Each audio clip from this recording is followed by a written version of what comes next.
За хай манайхаа өнөөдөр бөөнөрөө яг гадаадд сурахад яг юун дээр анхаарах хэрэгтэй вэ гэдэг талаар ярих гас сууж байна. Тэгэд яг ямар хүмүүс зориулж хийгдэж байгаа бичлэг вэ гэхээр магадгүй 10 жилд төгсөөд анх удаа гадаад руу удаан хугацаар явж сурах гэж байгаа, ер нь гадагшаага удаан хугацаар явж сурах гэж байгаа хүмүүст зориулагдаж хийж байгаа бичлэг. Тэгээ би одоо ингээд дэвтэр дээрээ бичсэн байгаа байхгүй юу ярих хэрэгтэйгоо. Гэхдээ энэ нь яг миний өөрийн ингээд туршлаган дээр суйрлагдаж гарч байгаа ийм жишээнүүд тахгүй юу? Ер нь миний ингээ өөрөө харсан, анзаарсан, сурсан зүйл.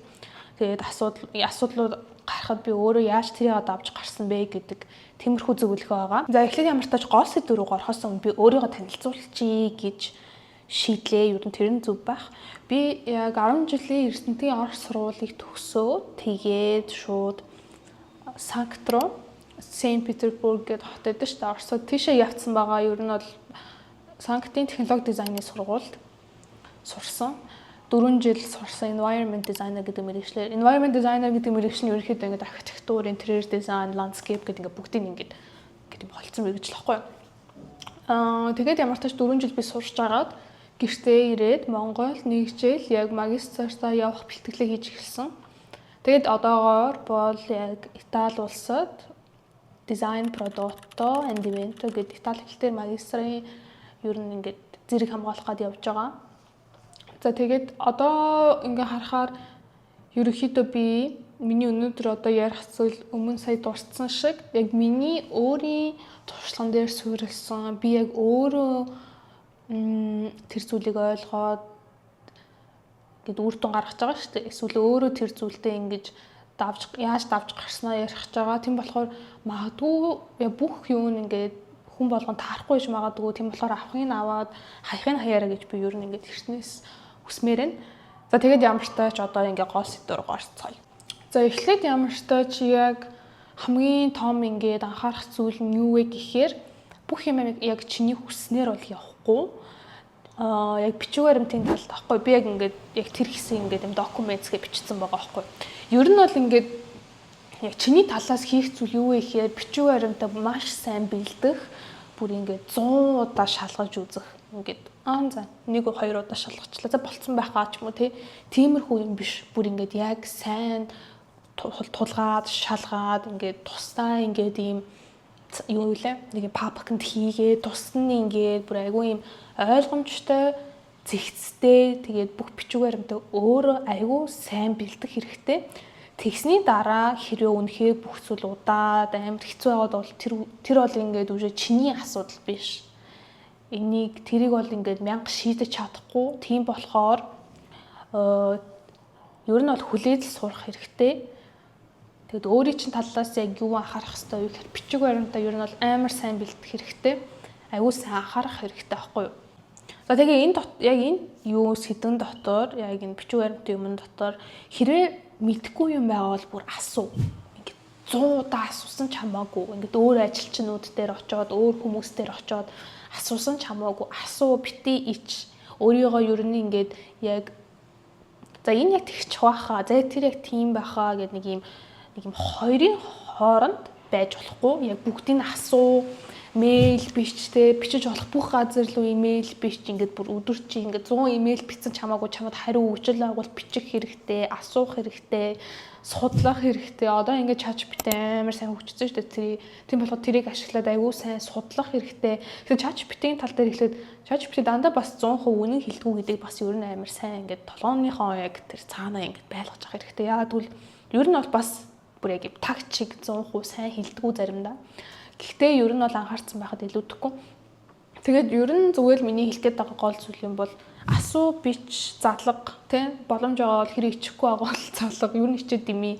Тэгээд залга, асуу, мэйл, бич тэгжээж чи ингээд амар ойлгомжтой болох байхгүй. Яад бол хүн гэдэг чи ер нь өөрөө ингээд ер нь жоохон тэр асуудал нэг юм ойлгомжгүй дутуу байгаад хахаар хүн аим стресстэй ч эхэлтэж штэ ер нь тэрнээсээ болвол аим стресстэй л яах нь мэдэхгүй ингээл түүртэд байдаг. Тийм болохоор асуу бич чамаас залхажсэн ч хамаагүй яг хинт ч хамаагүй.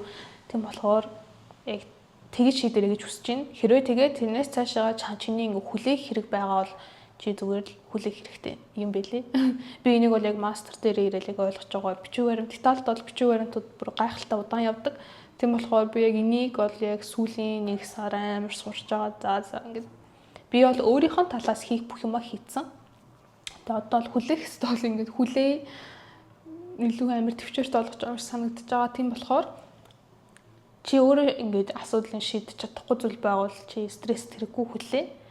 Хэрвээ ямар нэгэн дотор ингээд ийм ойлгомжгүй зүйл байвал асуу, бич, тэ залга, ойр дотны хүмүүсээс асуу. Тэр бичиг баримт авч байгаа газар руугаа очиод асуу, залга, ингээд залхтал мэйл биш. Тэгжээж яг хариу ав. Тийм болохоор яг зүгээр стресстэй суугуул ер нь бол тийм ээ. Хэрвээ хүлээх хэвээр бол зүгээр хүлээх хэрэгтэй.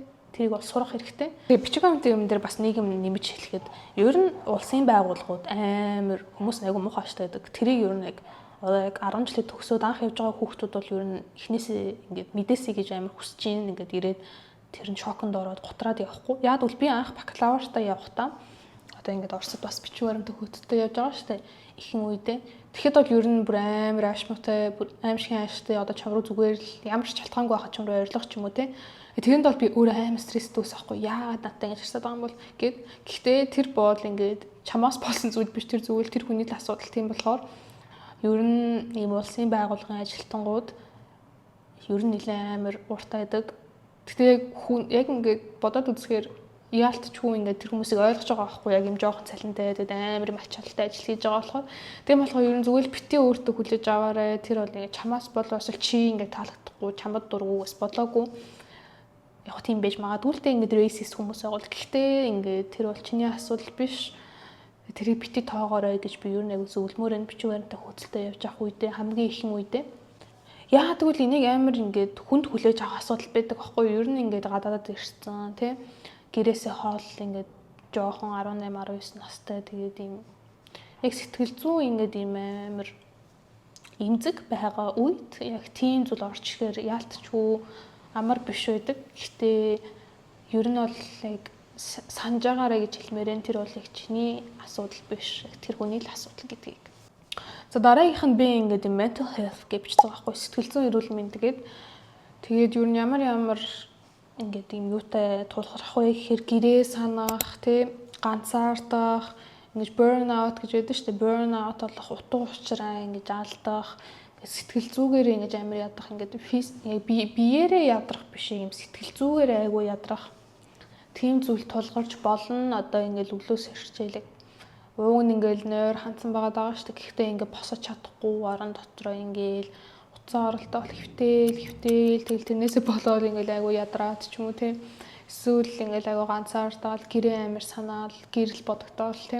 За тэр үед яг яах ёстой вэ гэхээр энэ зүйлдээ толгош болох байхгүй. Ер нь бол яг энэ чинь хүн болгоно л яг энэ зүйлүүдийн нэгэнтэй нь бол заавал тулгарч байгаа. Бүр ямар ч хүчтэй хүн байсан ер нь тулгардаг.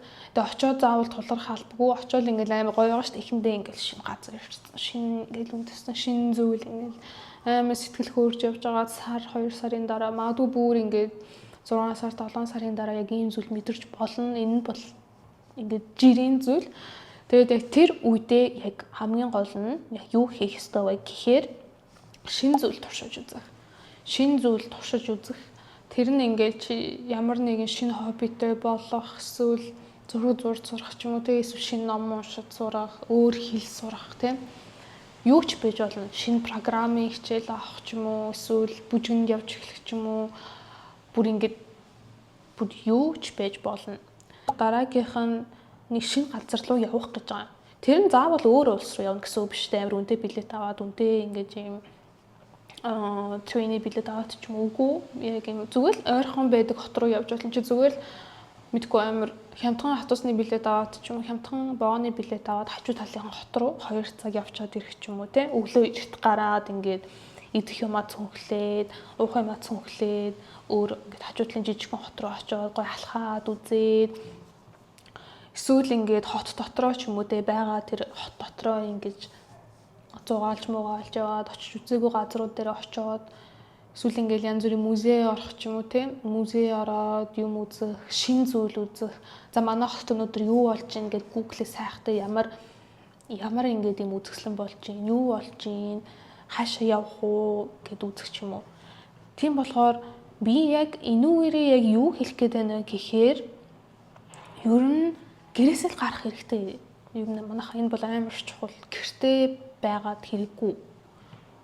Яа гэвэл чи яг 4 хан дундаа 24 цаг байтугай бүр 12 цагаас дээшээ ингээд удаан байчаар хүн ингээд амар угаасаа л автоматар ганцаардаж эхэлнэ. Тэгээ ганцаардаа жоох удаан явчихаар хүн өөрийгөө ингээд тусгаарлцдаг байхгүй хүмүүсээс ингээд би энэ хүмүүстэй харьцмааргүй байна ч юм уу. Тэгээ угаасаа ингээд өөрийгөө бүр нийгмээс тусгаарчдаг. Хүнд чинь нийгэм хэрэгтэй болохоор ер нь гарах хэрэгтэй. Ганцаараа гарсан ч болно. Ингээ ганцаараа музей яваад ганцаараа ингээд өөр тийш очиж шинэ газар үзэх бол энэ бол зүгээр.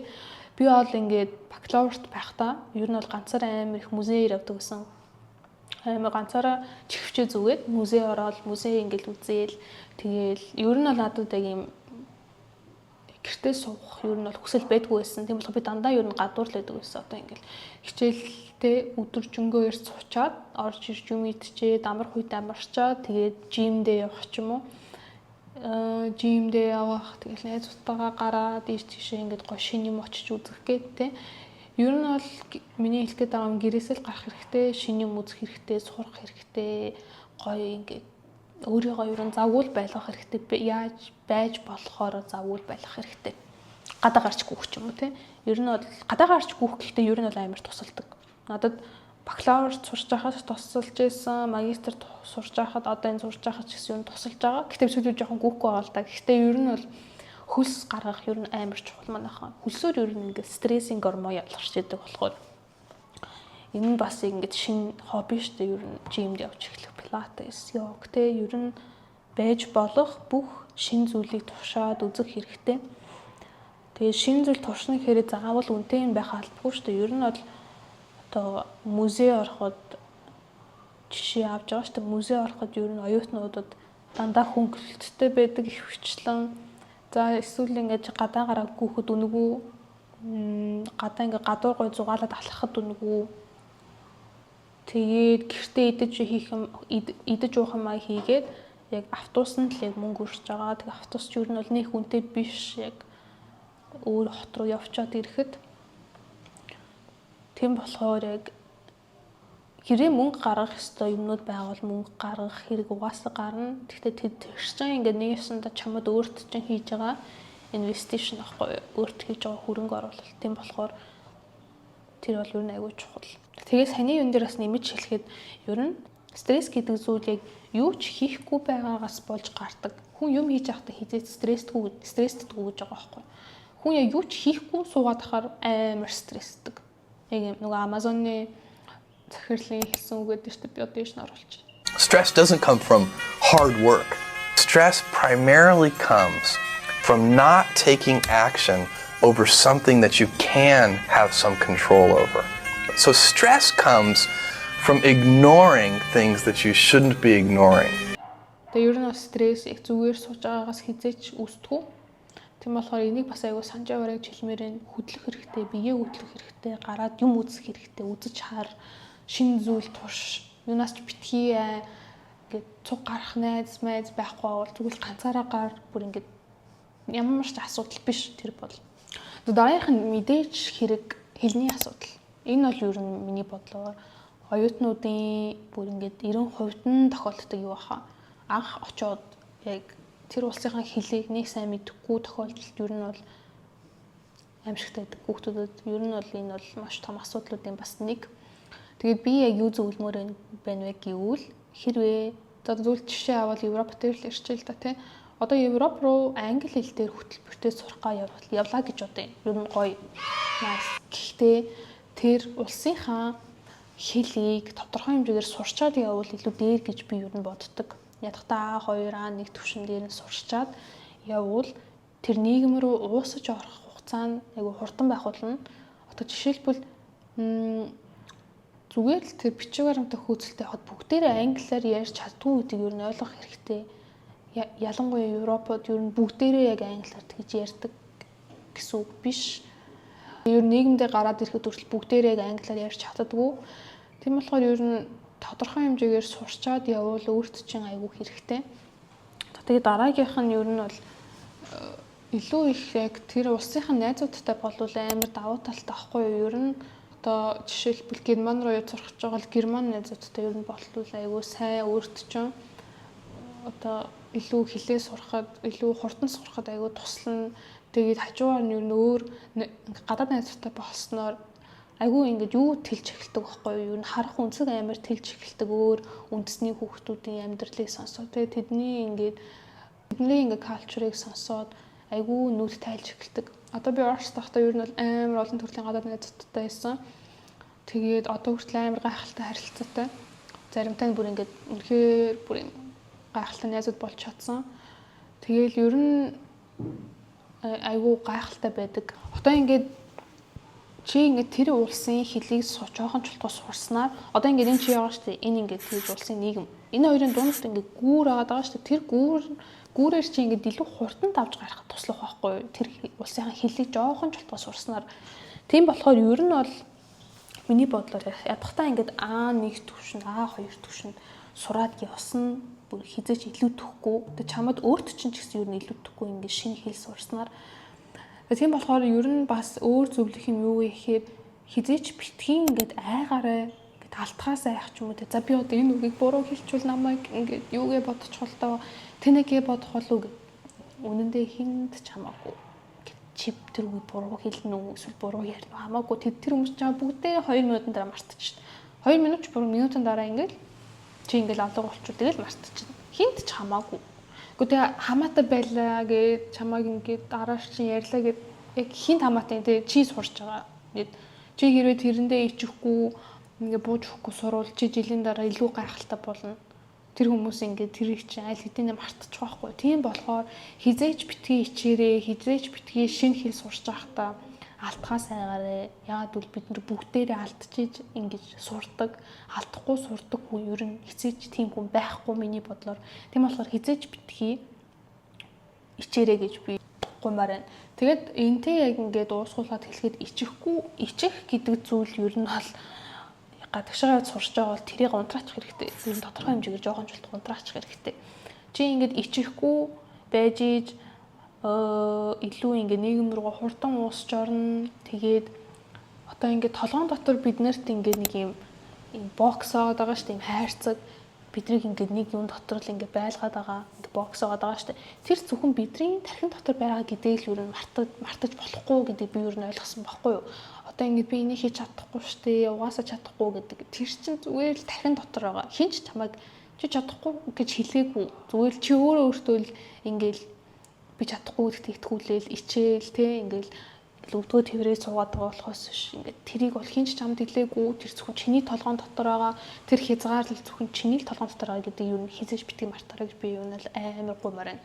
Тийм болохоор найзуудтай бол шинэ хэл сурахтаа хизээж битгий ич алтгаас битгий ич ер нь битгий ич те ичих гэдэг тэр зүйлээ ер нь тодорхой хэмжээгээр жоохон унтраачих хэрэгтэй зарим үедээ.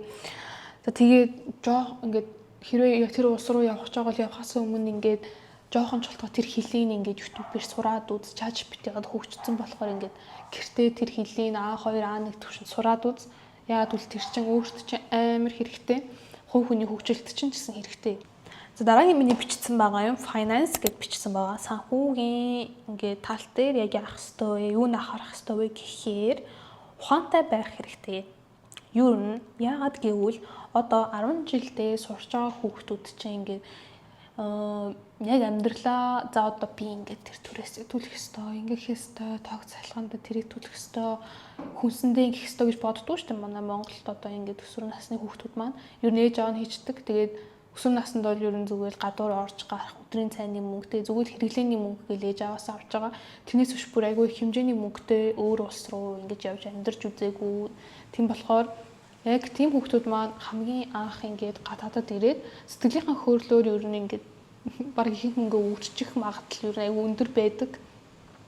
Тийм болохоор анханасаа зүгээр л айгүй ухаантай байх хэрэгтэй. За одоо ингээд энэ миний мөнгөний энэ хэсэг нь ингээд түрээсэнд явна, энэ хэсэг нь миний хүнсэнд явна те энэ хэсэг нь би ингээд аялалтаа зарцуулна эсвэл өөртөө ингээд юм авахтаа зарцуулна гэд яг тэрэн дээр юу үнэхээр ухаантай байх хэрэгтэй. Яагаад гэвэл одоо тэгэж гэрээсээ анх удаа явчих сэтгэлийн хөдлөлөөр ингээд үрчиж байгаа гэсэн шүү дээ. Тэгчээд мөнгөгүй олчих асуудлууд амар их байдаг байхгүй. Тэгээ би мөнгөө хааш нээч үү гэд өөрөөсөө асуугаа те яач үү гэд. Тийм болохоор ер нь миний зөвлөх юм нь утсан дээрээ юм уу ингээд тэм дэвтэр гаргачих хэрэгтэй. Утсан дээр байж болно те ингээд тэм дэвтэр байж болно. Ингээд бичдэг. Өөрийнхөө зардлыг бичдэг өдөрт. Одоо би өөрөө яг юу хэрэгжүүлээд одоо хүртэл хэрэгжүүлдэг вэ гэхээр би ингээд утасныхаа нөтөн дээр яг өдөрт юу авснаа зөв бичдэг байхгүй. Зүгээр л бүр юм 1 евро байсан ч хамаагүй би бичдэг.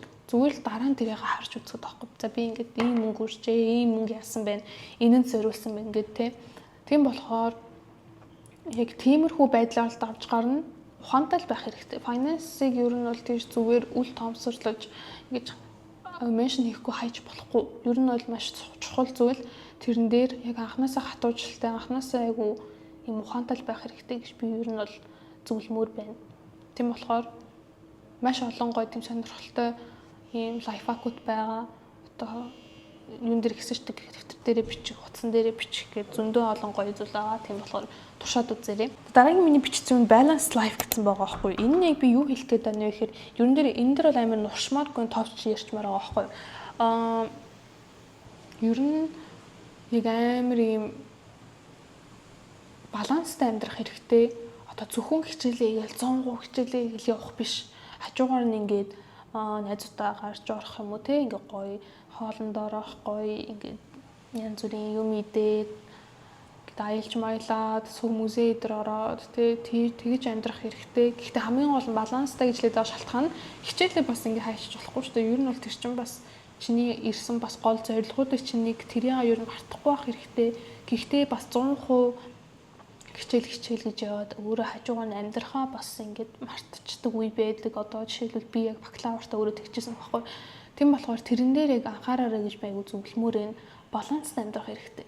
Гэхдээ бас хит ингээд бас ингээд найзуудтайгаа яваал эсвэл ингээд харамсалтай хэрэг буруу хүмүүсийн найзалчин бол ингээд шоудаал амар хит арх ууж явах юм бол тэр чинь бас маш буруу тийч балансгүй амьдрал болчихж байгаа шүү дээ. Тийм болохоор ер нь тэрэн дээр бас айгу ухаантай хэрэгтэй. Анханасаа за би одоо өнөөдөр бол би ингээд хичээлээ хийн. Тэгээ өнөөдөр би энэ дээр анхаарах болохоор гарч орохгүй. Найзуудаа тэрийг хэлнэ. За хэрвээ за өнөөдөр би ингээд юмаа хийсэн юм чинь жоохон өөртөө гэж гадуур гарч ингээд явах ингээд цаг хугацаа өгье гэд ч юм уу те. Тэрэн дээр бас айгүй ухаантай хэрэгтэй. За хэрвээ ингээд өнөөдөр би хичээлээ хийх чинь гэд найзуудаа гарахгүй гэж хэлэхэд тэр хүрээлэлч чамаас ингээд холдоод эхэлж байгаа бол зүгээр л явуулчих хэрэгтэй. Хэрэг чиний тэр зүйлийг чинь хүндлэхгүй ингээ хаяад явж байгаа найзууд байгаад тэр чинь угаас анханасаа найзууд биш гэдгийг юу ойлгох хэрэгтэй. Яг юу анханасаа яах гэж найзлсан найзууд вэ гэдгийг бас ойлгож болно. Тийм болохоор хамгийн ихэндээ юуны төлөө би энэ улсад ирлээ гэдгийг мартахгүй байх хэрэгтэй. Хоёрт би хүн, тийм болохоор би амьдрах ёстой гэдгийг бас мартахгүй байх хэрэгтэй.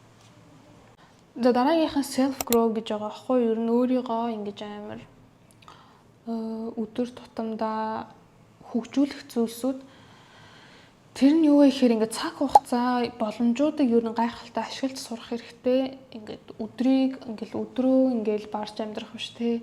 Эсвэл ингээд чаны урд амар их боломжууд байхад тэрийг ингээд тоохгүй амьдрах ч юм уу. Одоо ингээд чамд байгаа боломжууд зарим хүүхдүүдэд байхгүй байж болно шүү дээ. Тийм болохоор тэр бүх боломж цаг хугацаагаа айгүй ингээд гайхалтай ашиглаж өөрөө сурах хэрэгтэй. Тэгээд зогсохгүй байх хэрэгтэй. Шинэ зүйл сурахдаа зогсохгүй байх хэрэгтэй. Шинэ одоо ингээл амар олон гайхалтай шинэ зүйлс байгаа шүү дээ. Бид нар ингээд амьдралынхаа турш амьдраад тэр зүйлүүдийг сурч амжихгүй байхгүй юу? Одоо ингээд унших зөндөө ном байна, тий, очих зөндөө газар байна, сурах зөндөө олон гоё зүйл, сонсох зөндөө подкаст байна. Тийм болохоор хэрвээ ингээд шинэ зүйл сурахдаа эзэж зогсохгүй байх. Ер нь бол өөрийн хувийн хөгжил бол маш чухал. Энэ бүр ингээд чи нэг сурчих юм бол чамаас ингээд хин ч ирээд аль нааш нөгөөт гээд булаагаад авчих зүйл бол биш. Тийм болохоор тэрэн дээр хэзэж бити зогсож ер нь бол болохгүй. Тэгэхээр жоохон чултгаа өдөрт ингээд нэг жижигхэн зүйл чултгаа ингээд нэг номны хуудас чултгаа уншаад нэг юм жижигхэн 20 минутын подкаст тий хоолой хийж хатаа сонсох юм уу. Тийм болохоор тэгж яг өөрийгөө тэг юу гэх юм бэ? өөрийгөө цэнэглэж, өөрийгөө ингээд тархиндаа ингээд тодорхой хэмжээгээр юм нэмэж хэрэгтэй зүйл нэмэж амьдруул ер нь бол чамд өөрт чинь маш хэрэгтэй. Тэгээ одоо гадаадад сурахад 4 жил, одоо магистр бол 2 жил те эсвэл 3 жил ингээд сурч байгаа тэр хугацаа чинь үнэндээ амар жоохон. Тэр хугацаагаа ингээд бүр ингээд тултал нь гайхалтай ашиглаад гэрлүүгээ буцаж яваасаа гэж би ер нь бол хүүхдүүдэд амар зөвлөмөр байна. Хүмүүст ер нь зөвлөмөр байна. Өөртөө ч гэсэн ер нь бол би нэг амар сануулж явахыг амар үнэхээр хичээдэг өдөр тутамдаа. Амар чухал зүйл нь бас чухал зүйлүүдийн нэг нь юу вэ гэхээр чиний эрүүл мэнд. Энэ бол манайхан бүр байж болох хамгийн чухал зүйлүүдийн нэг баггүй. Яагаад гэвэл энэ бүх гайхалтай зүйлийг сурцсан байлаа гэд чи эрүүл мэндээ анхаарахгүй байвал хинт ч хэрэггүй үнэндээ. За эрүүл мэндээ яаж анхаарах вэ гэхээр одоо ингээд зүгээр л манай ээж аваадын хэлдэг байсан шиг ингээд үлэг болсон ингээд сонссон зүйл байгаа шүү дээ. Үнэндээ ингээд үнэн зүйл. Тэр нь юу вэ гэхээр хоолоо сайн идэх, тэгээ сайн унтаж амрах, сайн амрах. Энэ бол маш чухал байна. Хэрвээ та нар ингээд гадаадад очиод өвдөд хэвтэх юм бол хэдийн ингээд цуг амьдарч байгаа хүмүүс байгаа ч гэсэн яг ээж аав шиг чинь эсвэл өвөө эмээ эдэр шиг яг ингээд чамайг хайрлаж асрах хүн хэд нэг ч байхгүй. Тэрийг зүгээр хүлээн зөвшөөрөх хэрэгтэй. Яг ингээд үнэхээр сайн ингээд юм үнэхээр сайн найз байлаа гэд чамайг ингээд чиний хүсэж байгаа шиг танаа гэрийнхэн шиг ингэж анхаарч хайрлаж чадахгүй. Тэгээд өвдөөд хөвтлээ ихэд чамд өөрт чинь амар хэцүү байхгүй гэрээсээ хол. Тийм болохоор ер нь манайхан тэрэн дээр бол ингээд амар анхаарах хэрэгтэй. Зөв хооллоо тий унтаж амраад гээд витамин өглөөр солигдох үед витамин өөртөө авч уугаа. Тэрэндээ ерөөсөө ингээд мөнгө харамлахгүйгээр ингээд өөртөө витамин авч уух тий дасгал хөдөлгөөн хийх, тархлаагаа дэмжих гээд энэ бол маш чухал манайхан. Үнэхээр чухал. Учир нь дахиад хэлье. Хэрвээ чи өвдөөд хөвтөх юм бол чамайг асрах гэрийнхэн ч байхгүй. Бүр ингээд хүсээд мянга хүслээгээд чамайг ирээд асарч чадахгүй. Тийм болохоор тийм зүйлээс өөрийгөө тусгаарлахын тулд эртнээс өөртөө амар хайртайгаараа биендээ тий үнэхээр энэ бол маш чухал манайхан үнэхээр чухал зүйлүүдийн нэг. Тийм болохоор эрүүл мэндэд анхаараарай. Витамин авч уугаарай, тий сайн хоолоо идээд, сайн унтаж амраад тархлаагаа сайн дэмжиж байгаарай. Ер нь бол маш чухал шүү манайхаа. Үлд хэлэх гэж байгаа юм нь өөрийгөө хүн гэдгээ ер нь хизэж битгий мартаарай. Би бол зүгээр л хүн, тий би надад ингээд ядрах үе байна, сүлдэх үе байна. Хинтээ ч юу ч ярмааргүй өдөр байна, тий тэрийг зүгээр л хүлэн зөвшөөрөөрэй. Ингээд тэрийг үгүйсэх биш, үгүй би юм хүн биш. Би ингээд юм төгс байх хэрэгтэй гэдэг биш. Тэр чинь чамайг сүүлд нь аимшигын ингээд ийм burnout гэдэг зүйл рүү аваачин. Би өөрөө бүр яг тийм зүйлийг яг бакалавр сурч байхдаа мэдэрчээсэн. Тийм болохоор тийм зүйл рүү битгий ирээрээ өөрийгөө хүн гэдгээ хүлээн зөвшөөрөө. Заримдаа амрах өдөр байгуул амраад тий нэг өдөр амарчаад маргааш нь ингээд буцаад гоё ингээд сэргэж гарч ирж болно. Тэндээс шиг ингээд ингээд олон жил ингээд өөрийгөө зовоогоол тий ингээд би чинь амралт хэрэгтэй байна, сэтгэл зүйч амралт хэрэгтэй байна гэдээ хахад тэрийг ингээд игнор хийгээд тоохгүй явж болохгүй. Өөрийгөө ингээд хүн гэдгийг битгий мартаарай. Чамд амралт хэрэгтэй, чамд ингээд хайр хэрэгтэй. Тийм болохоор тэрийг юм хийж битгий мартаарай. Би ингээд зүгээр л хүн ч тий би ингээд өөрийгөө хайрлах хэрэгтэй. Эргэн тойрны хүмүүсийг хайрлая, амарч өнөөдөр жоохон амръя тий. Өнөөдөр би ингээд гэрээсээ гарахгүй ингээ гоё амраад гоё кино үзэж ч юм уу тийм ном уншаад жоохон ингээ амраад сууя толгоон дотроо юу болж байгааг ойлгоё гэд тэгж хандаарай гэж би ер нь бол аяг хүсэж байна.